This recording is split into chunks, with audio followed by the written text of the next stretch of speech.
இன்றே டவுன்லோட் செய்து உங்கள் ஃபேவரட் ஷோக்களை என்ஜாய் பண்ணுங்க. நான் நினைச்ச மாதிரி, நான் ஆசைப்பட்ட மாதிரி ஒரு லைஃப் எனக்கு கிடைக்காம போயிடுச்சு.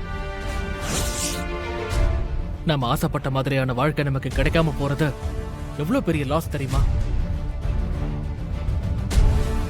அதெல்லாம் இனி யார் நினைச்சாலும் சரி செய்ய முடியாது.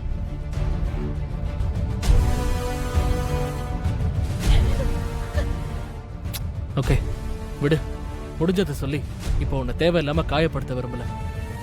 எப்படியும் இன்னைக்கு நைட் யூஎஸ் போக எனக்கு டிக்கெட் வந்துடும். இன்னும் 2 டேஸ்ல நான் கிளம்புற மாதிரி இருக்கும். இந்த வாட்டி நான் யூஎஸ் போனேன்னா அதுக்கப்புறம் இங்க வரப்போறதில்ல.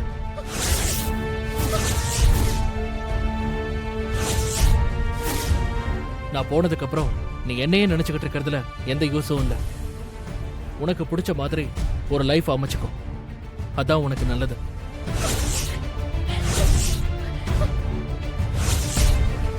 அதுக்காக உனக்கு லீகலா என்ன ஃபார்மாலிட்டிஸ்லாம் செய்யணுமோ அது எல்லாத்தையும் நான் செஞ்சு கொடுத்துட்டு போறேன். ஏன் மாமா இப்படி எல்லாம் சொல்றீங்க? ஐயோ, அப்படி எல்லாம் சொல்லாதீங்க மாமா. நான் பண்ணது தப்புதான். அதுக்கு பரிகாரமா நீங்க என்ன சொன்னாலும் நான் செய்ய தயாரா இருக்கேன். இது அக்கா கிட்ட போய் சொல்லுவோம். தயவு செஞ்சு என்ன மன்னிச்சிருங்க மாமா. மாமா,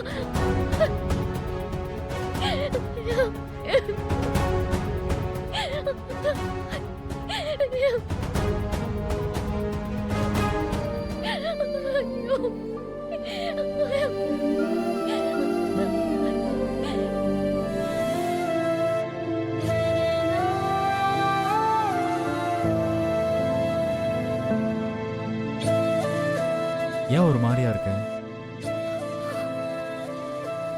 ரொம்ப ஒரு மாதிரி மனசுக்கு கஷ்டமா இருக்கு.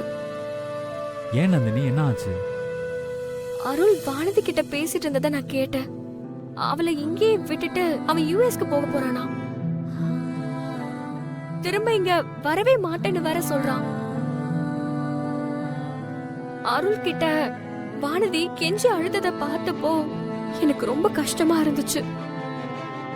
என்னதான் அவ தப்பு பண்ணிருந்தாலும் அருள் இந்த அளவுக்கு தண்டிக்க கூடாது. அருள் வானதி கிட்ட நடந்துகிட்டத அங்க பாக்கும்போது நான் உன்கிட்ட இத்தனை நாளா எவ்வளவு மோசமா நடந்துகிட்டேன்னு எனக்கு புரிஞ்சுச்சு. ஏய் இல்ல, வானதி என்ன மாதிரி படிச்சிருந்தா கூட பரவாயில்ல. அவளுக்கு எல்லாமே அருள் தான். அவளை விட்டு போயிட்டா அது எப்படி அவ தாங்குவா? ரொம்ப பாவம் அவ. அருள் ஊரை விட்டு போற இந்த 2 நாளைக்குள்ள நாம ஏதாவது பண்ணி அருளுக்கு வானதிய பத்தி நாம தான் புரிய வைக்கணும். அருள் ஊருக்கு போகும்போது வானதியையும் அவன் கூட கூட்டிட்டு போகணும். வானதி மேல உனக்கு கோவம் இருந்தாலும் அவ நல்லா இருக்கணும்னு நினைக்கிற பாத்தியா? உனக்கு ரொம்ப பெரிய மனசு. அவ எனக்கு என்ன செஞ்சிருந்தாலும் அவ என் தங்கச்சியாச்சே. அதனால அவளுக்கு ஒண்ணுனா அத பார்த்துட்டு என்னால சும்மா இருக்க முடியாது. அவங்க 2 பேரையும் ஏதாவது செஞ்சு சேர்த்து வைக்கணும். சந்தியா சிஸ்டர் வந்துட்டு போனதுல இருந்து நீ எனக்கு ரொம்ப புதுசா தெரியற நந்தினி. நீ பேசுறதெல்லாம் பார்க்கும்போது உன் மேல எனக்கு தனி மரியாதையே வருது.